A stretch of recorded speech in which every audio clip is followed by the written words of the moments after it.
Olá, queridos alunos. Meu nome é Ricardo Mendonça, sou coordenador do seminário aqui na região de Ribeirão Preto e hoje eu vou falar para vocês a respeito da revelação na seção 89, dos versículos 1 a 17. É mais conhecida como a palavra de sabedoria. Hoje nós vamos falar por que o Senhor deu a palavra de sabedoria, como ela, aliás, por que ela é importante nos nossos dias. Como nós podemos responder de uma forma adequada quando alguém faz aquela famosa pergunta: por que você não toma café? Eu espero que após essa aula nós sejamos capazes de compreender o que é a palavra de sabedoria, por que o Senhor nos deu essa lei e responder adequadamente as perguntas que nos fazem a respeito daquilo que bebemos, daquilo que fazemos uso. Eu vou compartilhar a tela com vocês e vamos começar.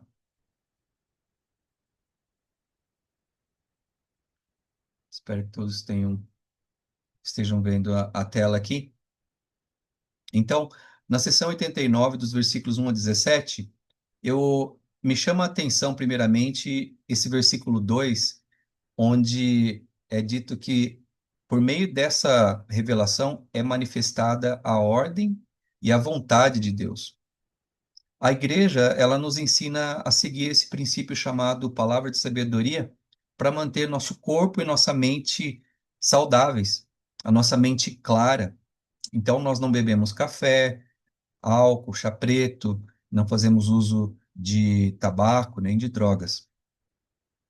E logo no início da revelação, o Senhor disse que, devido a maldades e desígnios que existem e virão a existir no coração de homens conspiradores nos últimos dias, eu vos adverti e previno-vos, dando-vos essa palavra de sabedoria por revelação. E a história diz que foi nessa sala aqui, a loja de Neil Nitney, onde foi dada a revelação da palavra de sabedoria. Nessa época, e na década de 1830, os membros da igreja eram comum eles mascarem, até fumarem tabaco, cachimbo, e eles cuspiam no chão, e depois que terminava tudo lá, ficava aquela sujeira, né? E a Emma Smith, a esposa do profeta, via tudo aquilo e talvez ela pensava, não está certo isso. E sugeriu ao profeta que levasse o assunto ao Senhor. E então a revelação foi dada. É interessante notar a cronologia da palavra de sabedoria. Ela foi revelada primeiramente em 1833, mas não era um mandamento. Vocês podem ver nos versículos iniciais da seção 89 que ela estava ali como uma, não é a palavra sugestão que está ali, já vou achar qual é a palavra. Mas a princípio não era, não se tratava de uma coisa, vamos dizer assim, obrigatória. Ó, na seção 89, eu abri aqui, ó. Ele fala assim, ó, dada para ser enviada como saudação, não como mandamento ou coerção, mas como revelação e palavra de sabedoria. Então, manifestando a ordem. Então, é, foi revelado em 1833, não era um mandamento. Até em 1851, o Brigham Young ele propôs que todos os membros fizessem um convênio formal de se abster de chá, café, fumo ou álcool. Então, um convênio formal. Aí, em 1882, mais exatamente no dia 13 de outubro de 1882, o senhor revelou ao presidente John Taylor que a palavra de sabedoria era para ser considerada, a partir de então, um mandamento. E somente em 1919 que foi exigido que os membros pudessem viver a palavra de sabedoria para receber uma recomendação para o templo. Então, no dia 13 de outubro de 1882, não é mais aquela saudação, agora então uma revelação como um mandamento de Deus. E é interessante que passou todo esse tempo, mas naquele mesmo dia onde a palavra de sabedoria foi recebida, esse local era conhecido como a Escola dos Profetas, né? Quando Joseph apresentou a revelação aos elders, todos eles, sem exceção, jogaram os cachimbos dele nessa lareira que vocês estão vendo aí e começaram a viver desde então como um mandamento do Senhor, mesmo que só se tornou mesmo mandamento muito tarde, muito depois. Isso aí nos dá um ensinamento bem interessante, né, de como reagir quando nós recebemos a palavra de Deus, né?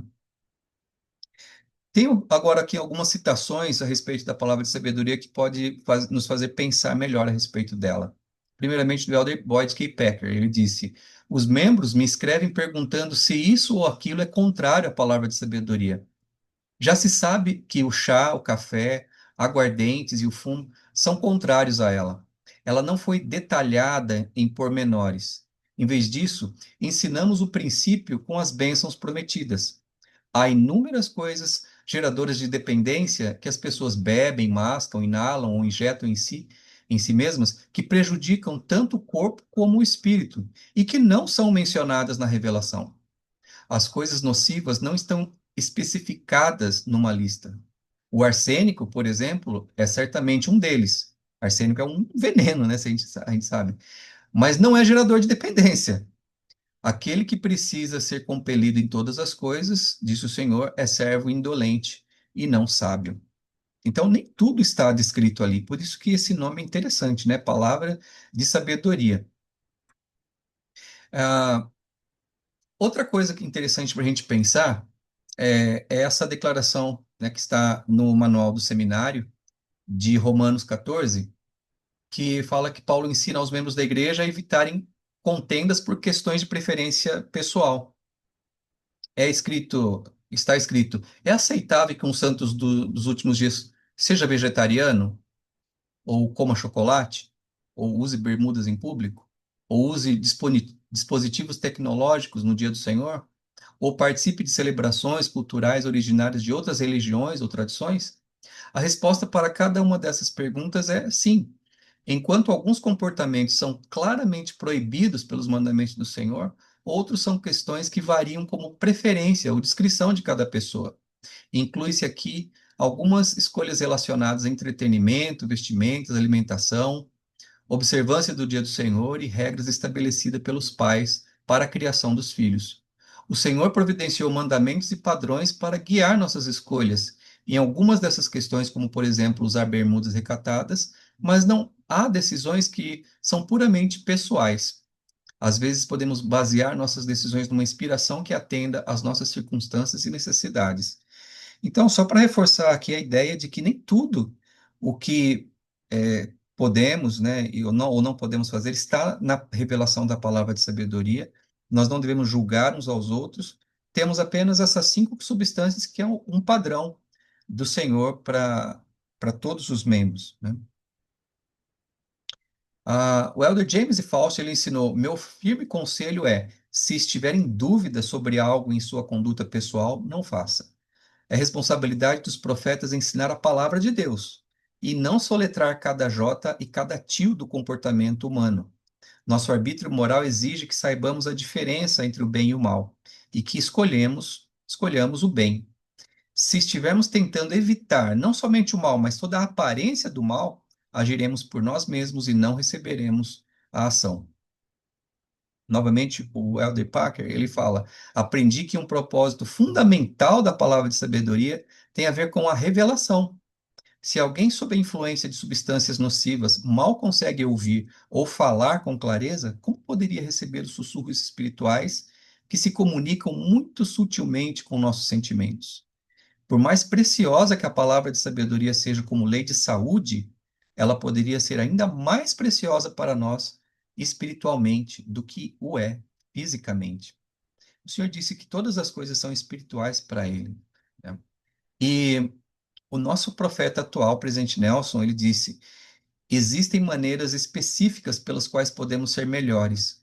Uma delas é a maneira como cuidamos de nosso corpo. Fico admirado com o milagre que é o corpo humano.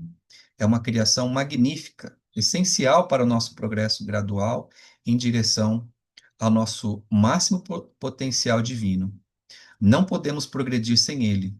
Ao nos conceder o dom de termos um corpo, Deus nos permite dar um passo essencial para nos tornarmos mais semelhantes a ele. Então, jovens, por meio de viver a palavra de sabedoria, nós podemos demonstrar, além da nossa gratidão, esse nosso cuidado, né, com essa dádiva maravilhosa, esse milagre que o presidente Nelson falou, né, que é o nosso corpo, e dar um passo essencial para nos tornar mais semelhantes ao Senhor.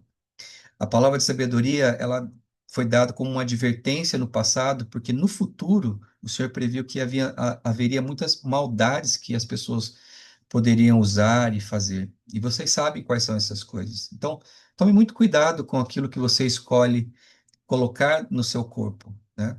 Quando a gente entra no templo, tem que apresentar uma recomendação, na verdade. Vocês já foram no templo e vocês mostram a recomendação, a pessoa olha lá e fala: Ah, sim, pode entrar.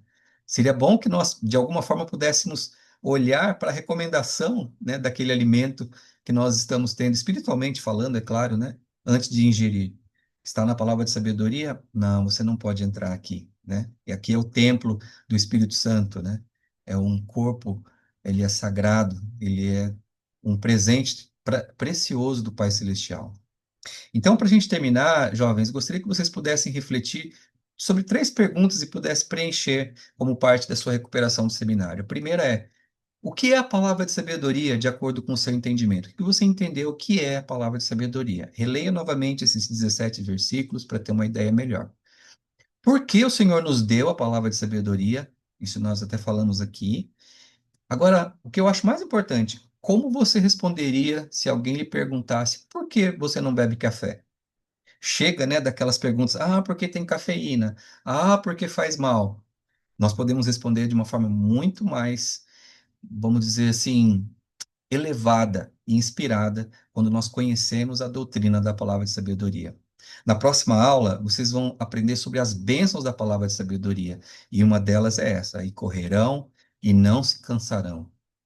Tem muitas bênçãos esperando por aqueles que vivem essa lei de saúde do Senhor. Eu presto meu testemunho a vocês de que essa é uma lei de Deus, que ao vivermos a palavra de sabedoria, nós vamos receber as bênçãos que estão prometidas. E vocês vão estudar sobre essas bênçãos na próxima aula. Um abraço e até mais, pessoal.